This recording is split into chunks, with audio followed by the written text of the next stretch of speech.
This is how to set up 1Password browser extension. From your dashboard, there is a box here, get the 1Password browser extension.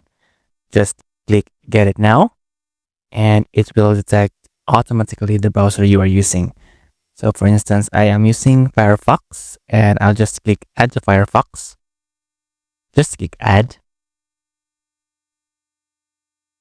and we will continue. We will sign in. Choose an account and sign into your 1Password. You can choose if you want to show the app and website icons. And we will enable this manage data collection.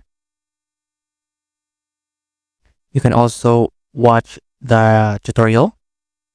For now, I'll just skip this tutorial.